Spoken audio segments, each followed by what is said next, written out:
tatay ko ay isang antingero, pero ang nanay ko, isang aswang. Story time. Ako si Ellie.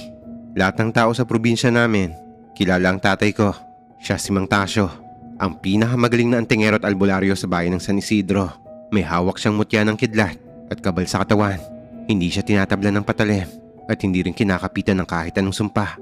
Siya ang takbuhan naman na engkanto at inaatake ng aswang o maligno sa amin. Pero ang hindi alam ng lahat, ang asawa niya, ang tahimik at mapagmahal kong nanay na si Clara, ay isang aswang. Bata pa lang ako nang malaman ko ang totoo. Isang gabi kasi ng kabilugan ng buwan, nakita ko si nanay sa likod bahay. Nakaluhod siya sa lupa, umuungol sa sakit, habang ang mga mata niya ay naging kulay pula. Pilit niyang pinipigilan ng sarili niya na mag-anyong halimaw. Sisigaw na sana ako nito pero biglang tinakpan ni tatay ang bibig ko. Niyakap niya ako ng mahigpit.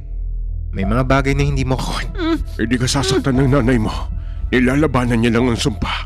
Dahil mahal na mahal niya tayo.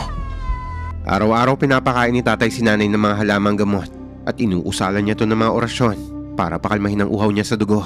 Ginamit ni tatay ang mismong anting-anting niya, hindi para patayin ng aswang, kundi para ikulong ang halimaw sa loob ng katawan ng asawa niya. Ganito sila nagmahalan, isang tagapagtanggol ng bayan at isang halimaw na pinipilit maging tao para sa pamilya. Pero dumating ang pagkakataon na nagkaroon ng matinding tagutom at sakit sa bayan namin. Ang amoy ng kamatayan ay nakapaligid kahit saan. Kaya dahil dito, unti-unting nawalan ng bisa ang orasyon ni tatay. Ang amoy ng dugot at ay ng mga may sakit ay masyadong matapang para kay Nanay Clara. Kaya isang madaling araw, nagising ako sa ingay sa sala. Nakita ko si nanay, ibang-iba na siya. Ang buhok niya ay gusot-gusot. Ang mga kuko niya ay mahahaba at matutulis na. At nakatingin siya sa akin na parang isang hayop na gutom na gutom. Hanggang lumusob siya palapit sa akin. Pero humarang si tatay. Ginamit niya ang orasyon at agimat niya. Sa ngalan ng liwanag, Clara, gumising ka! Tumalsik si nanay at dumaing sa sakit dahil sa paso ng orasyon ni tatay. Nakita ko ang pagtulo ng luha ng mga pulang mata ni nanay. At sa isang iglap na naig ang pagiging ina niya kaysa sa pagiging aswang. Gumapang siya palapit kay tatay. Lumuluhod siya sa harap nito. Tasyo, maawa ka. Hindi ko na kaya. Kinahain na ng sumpa ang pagkatao ko.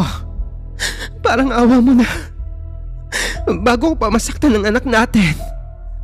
Tapusin mo na to. Patayin mo na ako, Tasyo. Mahal na mahal ko kayo. Nakita ko kung paano nanginig ang mga balikat na magiting kong tatay. Ang lalaking hindi kailanman umurong sa kahit anong maligno o halimaw. Ngayon ay lumuluha sa harap ng asawa niyang aswang.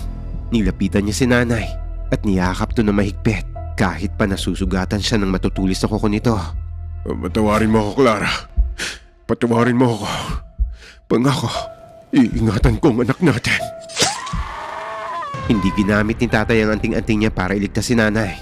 Ginamit niya ang isang malakas na punyal para palayain siya sa sumpa. Nagulat na lang ako nang unti-unting umusok at naging abo ang katawan ni nanay. Pagkatapos ng gabing to, hindi na muling nanggamot si tatay at hindi na siya muling nag-asawa pa. Hanggang sa tumanda na lang siya, bit-bit ang lungkot na siya mismo ang kumitil sa buhay ng kaisa-isang babaeng minahal niya.